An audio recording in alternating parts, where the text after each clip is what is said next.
Perkenalkan, saya Naura Alia Khairunisa. Saya Ananda Nadia Rahmadani. Kami dari Program Studi Perbankan Syariah Universitas Muhammadiyah Profesor Dr. Hamka.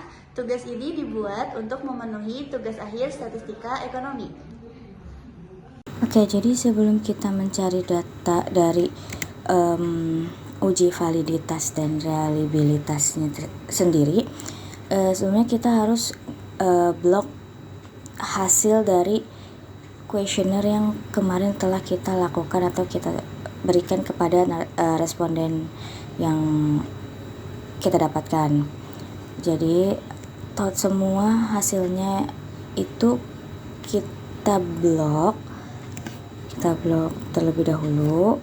Setelah di blok dari kuesioner atau dari hasil yang kemarin itu kita copy habis itu kita copy paste ke dalam Excel.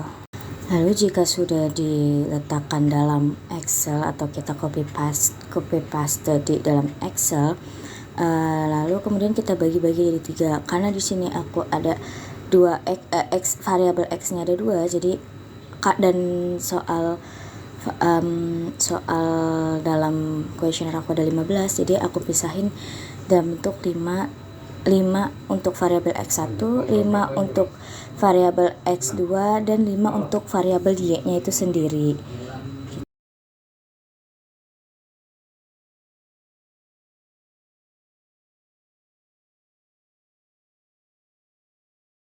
Setelah kita pisahkan atau kita bagi menjadi pisahkan 5 untuk X1 5, X2 5, X3 Y dan Y-nya 5. Lalu semuanya kita totalkan atau kita jumlahkan.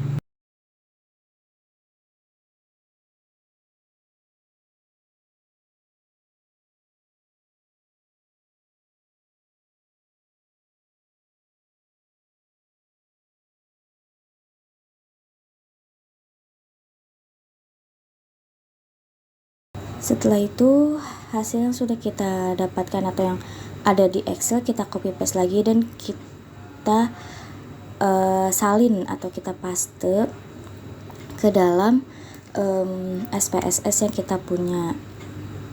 Dan kemudian kita lanjut ke variabel view, dimana kan ada name, ada var 00117 atau sebagainya, itu kita ganti jadi X1, X2, X3 dan seterusnya.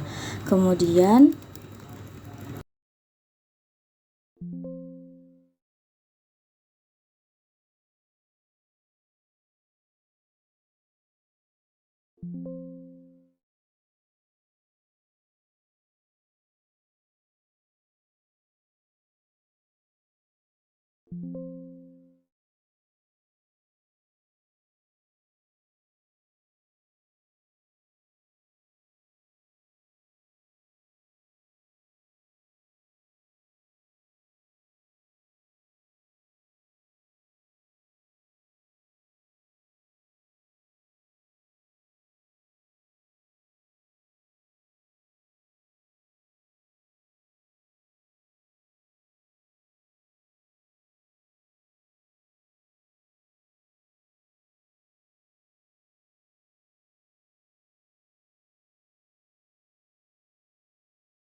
kita analyze, terus habis itu pilih correlate. Setelah itu pilih yang bivariate itu yang ada di layar.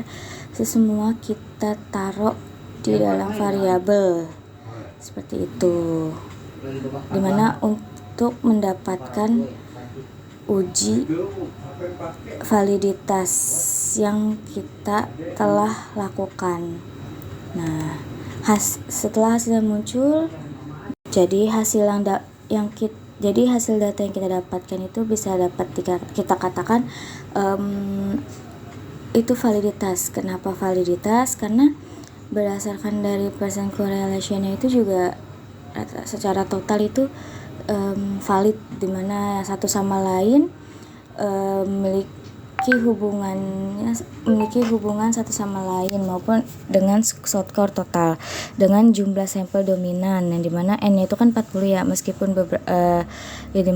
jadi secara keseluruhan itu dapat kita katakan semua variabel itu menunjukkan korelasinya yang positif, yang signifikan terhadap skor total, dengan koefisien korelasinya itu berkisar antara 0,589 hingga 0,790 dan seluruhnya signifikan pada taraf 0,01 yang dimana itu di bawah 0,05, yang mana itu valid dan itu bagus. Nah, masih menggunakan data yang sama, langsung saja kita analyze, terus kita pilih scale, lalu kemudian pilih reliability analysis. Nah, habis itu kan itu ada X1 semuanya, X1, X2, X3 dan X1 sampai X15 itu kita taruhnya di items.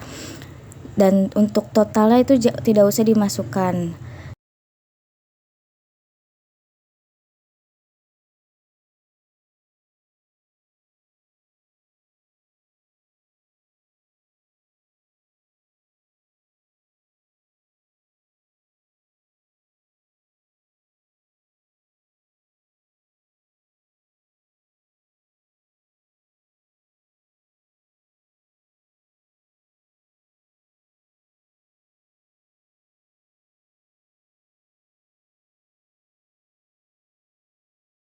Kalau sudah semua dimasukin, kita pencet statistik, lalu kita pilih yang descriptive for scale of if item selected itu, lalu continue, terus oke, dan keluarlah hasil uji reliability tersebut.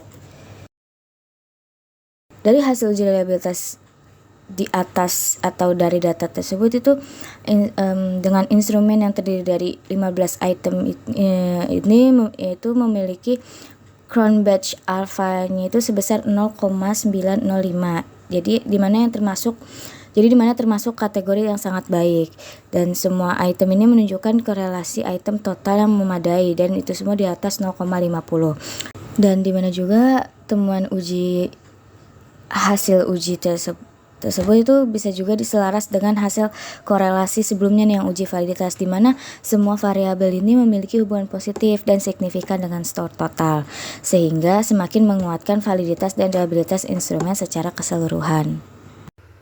Nah, selanjutnya kalian buka Excel kalian, lalu copy paste ke dalam SPSS.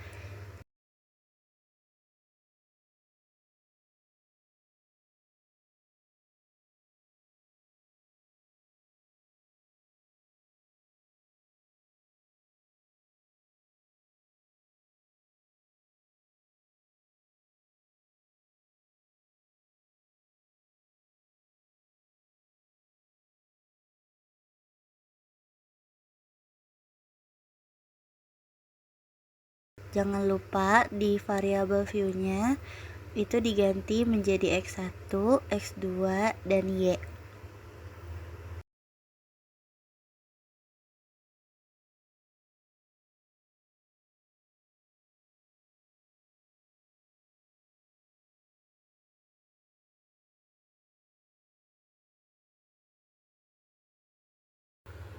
Nah, selanjutnya di sini measure ini kita ubah semuanya X1 sampai Y itu menjadi scale. X1 scale, X2 scale, dan Y scale. Nah, selanjutnya kita mau coba uji normalitas. Jadi, pertama-tama klik analyze, terus masuk ke regression, dan klik linear. Lalu di sini dibagi menjadi dua, ada independen dan dependen. Untuk X1 dan X2 itu dipindahkan ke independen dan Y-nya dipindahkan ke dependen. Lalu selanjutnya di pengaturan statistik di kanan atas itu dipencet, lalu ada kita checklist collinearity diagnosisnya, lalu continue. Lalu yang kedua di plots-nya itu kita setting juga.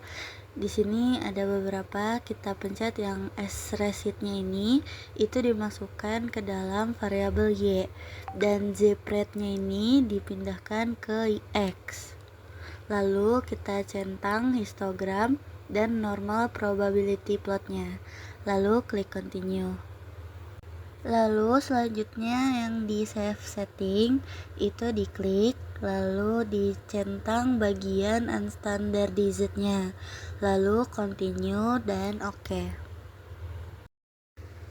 Jadi hasil dari uji normalitas di sini bisa dilihat dari tingkat signifikasinya lebih dari 0,05 dapat dikatakan normal. Lalu di sini ada histogram yang berbentuk melengkung seperti lonceng. Hal ini menandakan bahwa uji normalitas ini bisa dikatakan normal. Lalu di sini ada p-plot of regression standardized residual dari dependent variable. Di sini bisa dilihat ada garis yang diikuti oleh titik-titik. Nah, titik-titik tersebut tidak jauh dari garis yang menandakan data ini normal. Lalu selanjutnya kita cek hasil dari uji heteroskedastisitas. Di sini bisa dilihat dari scatter plotnya itu dia titik-titiknya itu menyebar dari 0 itu ada yang ke atas, ada yang ke bawah. Kalau menyebar uji ini itu tidak terjadi heteroskedastisitas. Lalu selanjutnya yang terakhir itu ada uji komograf. Jadi kita tuh uji lagi, kembali ke analyze, terus pilih yang non parametric test, lalu klik legalisi dialogs dan pilih yang satu samples K ini. Nah, nanti di sini ada tambahan selain dari X1, X2 dan Y kalian, ada unstandardized, itu tinggal dimasukin ke tes variabel listnya. Nah, lalu klik OK, keluar hasilnya uji Kolmogorov Smirnov test. Nah, di sini muncul hasil dari Kolmogorov Smirnov test.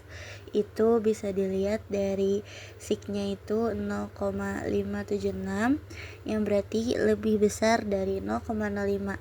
Itu bisa disimpulkan bahwa datanya itu berdistribusi normal.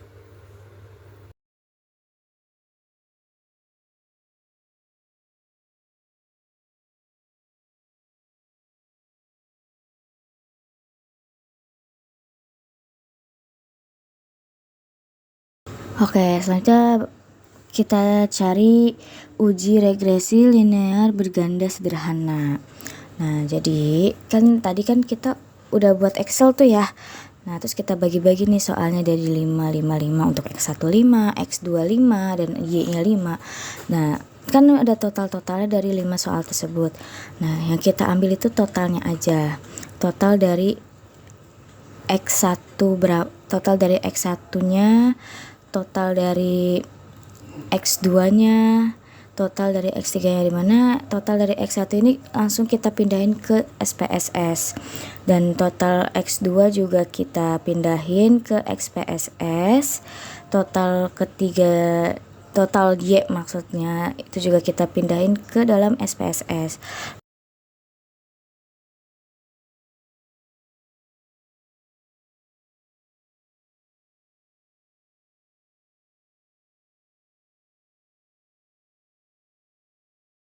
Lalu kita ke variabel view, kita ganti namanya yaitu X1, X2, dan Y. Nah, untuk desimalnya kita nolin aja. Dan untuk labelnya X1, karena X1 kita kemudahan, jadi kita tulis kemudahan. Dan untuk X2 nya karena kita ambil pemahaman, jadi kita ambil pemahaman. Dan untuk Y nya itu kita ambil, karena kita ambil minat, jadi minat kita ambil. Lalu habis itu kita balik lagi ke data view, lalu kita analyze, kita pilih yang regression, terus kita pilih lagi linear. Dan selanjutnya kemudahan itu kita pindahkan ke independence, dan pemahaman juga kita pindahkan ke independence. Untuk minatnya kita pindahkan ke dependent.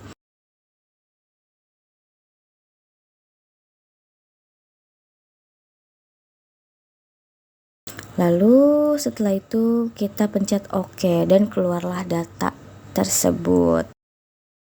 Nah, bisa kita lihat nih dari model summary yang kita dapat itu 0,720, di mana menunjukkan bahwa korelasi ganda antara variabel independen dengan minat itu sebesar 0,720 yang termasuk dalam kategori hubungan yang kuat. Nah, untuk R-square-nya itu 0,519 yang berarti bahwa 51,9% variasi pada minat dapat disajikan oleh kemudahan dan pemahaman secara bersama-sama. Sekian video presentasi dari kelompok kami. Kurang lebihnya mohon maaf. Wassalamualaikum warahmatullahi wabarakatuh.